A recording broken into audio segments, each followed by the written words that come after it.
Hello! Hi అండి. అందరూ ఎలా ఉన్నారు? Welcome to Gautam vlogs. ఇంకా ఈరోజైతే మేము ఆవకాయ పెట్టుకున్నాము. ఈ కాయ కొత్తపల్లి కొబ్బరి. ఈరోజు భీమవరంలో బుధవారం మార్కెట్టు. అక్కడ తోటల నుంచి మంచి మంచి కాయలొస్తాయి. అక్కడికి వెళ్ళాము. ఇది కొత్తపల్లి కొబ్బరి అంటారు ఈ మామిడికాయని. ఈరోజు ఒక కాయ ఖరీదు రూ. 25 అయిపోయిందంట. మేము రూ. 5 నుంచి ఇదే కాయను పడుతున్నాము. ఈరోజు కాయ రూ. 25 అయిందంట. ముక్కలు కోసి ఆయన్ని కూడా పిలిపించాము. ఆయన ఒక్క కాయకి రూ. 5 తీసుకున్నారు. 25 కాయలకి ఆయన చేత కోయిపిచ్చేసుకున్నాము. ఇంకా 25 కాయలకి ముక్కలైతే ఒక కుంచుడు ముక్కలు వచ్చినాయి.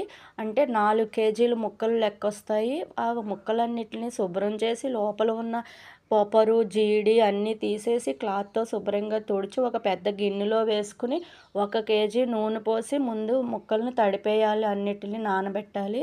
ఇది నువ్వుల నూనె కేజీ 500 తీసుకున్నారు. 2 కేజీలు రూ. 1000 అయింది.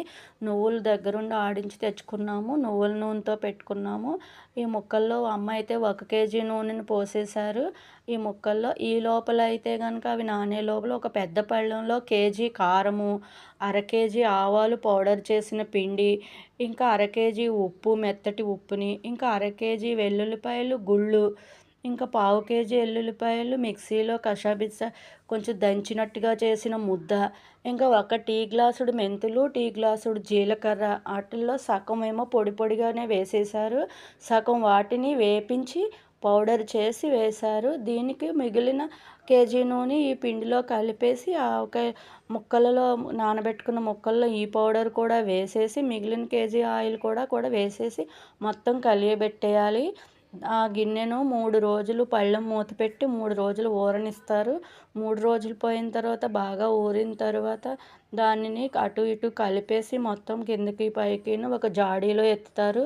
ఆ జాడీల్లో నుంచి కొంచెం చిన్నగా తీసుకోవడానికి చిన్న జాడీలోకి తీసి పెద్ద జాడీని ఒక క్లాత్ వాసము అంటారు దాన్ని, క్లాత్ కట్టేసి పైన మూత పెట్టేసి ఉంచుతారు. సంవత్సరం అయినా ఆవకాయ పాడవదు. ఈ కొత్తపల్లి కొబ్బరి ముక్క అయితే అసలు మెత్తపడదు. గట్టిగా కొబ్బరి ముక్కను కొరికినట్టే ఉంటుంది. అందుకని ఈ కాయకి కాయ అని పేరు కూడా ఉంది. పులుపు తక్కువగానే ఉంటుంది కానీ ముక్క అస్సలు పాడవదు. పీచుతోటి కండతోటి ఆవకాయ అయితే చాలా టేస్ట్ ఉంటుంది. అందులో పప్పు నూనె వేస్తామేమో ఇంకా కమ్మగా ఉంటుంది. పప్పు నూనె వేయకపోతే వేరుశనగ నూనె పోసుకోవచ్చు. ఒక్కొక్కసారి మేము కూడా వేరుశనగ నూనె పోసుకుంటాము కానీ ఎక్కువగా పప్పు నూనెతోటే పెట్టుకుంటాము. ఇదివరకు అయితే 5-6 కుంచాలు పట్టేసేవారు అమ్మ. అప్పుడు ఎక్కువగా అందరూ తినేవారు. ఇప్పుడు ఆవకాయ పచ్చళ్ళు అంత తినట్లేదు. అందుకని కొంచెమే పెట్టుకున్నాము. అంటే 4 కేజీల ముక్కలు. ఇది అమ్మకు సగము, నాకు సగము. ఇంకా మేము కూడా ఒక బాటిల్లో పెట్టి తీసుకెళ్తాము మా కోసమైతే. ఈ 2 కేజీల నూనె అయితే అయిపోయింది. వీళ్ళు బాటిల్స్తో అమ్ముతున్నారు. గానుగు వాళ్ళు అయితే కనుక బాటిల్ బాగున్నాయి, పడేయటానికి కూడా ప్రాణం ఒప్పట్లేదు అన్నట్టుగా ఉన్నాయి. నూనె అయితే కమ్మగా వాసన వస్తుంది. పప్పు నూనె అయితే ఫ్రెష్గా ఉందని అనిపిస్తుంది. ఆవకాయ చూసారా ఎంత కలర్గా ఉందో, కానీ కలర్ ఉన్నంత కారం ఉండదండి. అది రంగు వరకే. అది కర్ణాటక కారం అండి. కర్ణాటక కాయలు మా సైడ్ ఉన్న పెద్ద పెద్ద కాయలు కలిపి ఆడిస్తాము. అవి 2 కేజీలు, ఇవి 2 కేజీలు కలిపి కారం అలా ఆడించుకుంటాము. అదే కూరకి, అదే ఆవకాయకి, మాగాయ పచ్చళ్ళకి అన్నిటికి వాడుకుంటాము.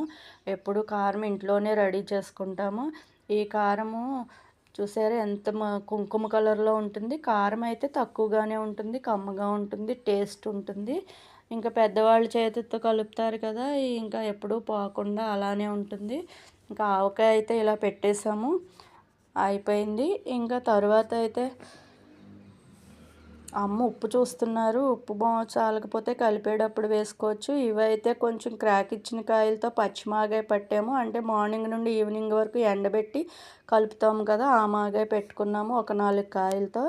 ఇంకా కొన్ని క్రాక్ ఇచ్చిన ముక్కలు అందులో కలపడం ఎందుకని వేరే బుల్లి సీసాలో వేశారు. ఇది రోజు డైలీ వాడేసుకోవచ్చని. ఇదైతే వేరే కాయలు తీసుకొచ్చి 5 కాయలేమో మెత్తన మాగాయి, 5 కాయలేమో తురుము మాగాయి పెట్టుకున్నాము. ఇవైతే చట్నీలకి వేసుకోవడానికి, చిన్న చిన్నగా పెరుగన్నంలో ఉంచుకోవడానికి బాగుంటాయని మాగాయ పచ్చడి, తురుము పచ్చడి అలా కూడా పెట్టుకున్నాము. ఈ రోజుతో పచ్చళ్ళు అయితే అయిపోయింది. ఇంకా మామిడికాయలు తీసుకొచ్చినప్పుడు బుధవారం మార్కెట్ కదండీ! నాన్న అయితే అక్కడ కట్టు చేపలు తీసుకొచ్చారు. ఆ కట్టు చేపలను కూడా పులుసు పెట్టేసాము. ఇది కూడా ఆవకాయ కలర్‌లోనే ఉంది కదా! ఇంక చూస్తుంటే నోరూరిపోతుంది. వేడిగా అన్నం అమ్మ వార్చేశారు. ఇంకా ఆవకాయ కలపడం కూడా అయిపోయింది. ఓ మెతుకు తిని పడుకోవడమే. See you. బాయ్.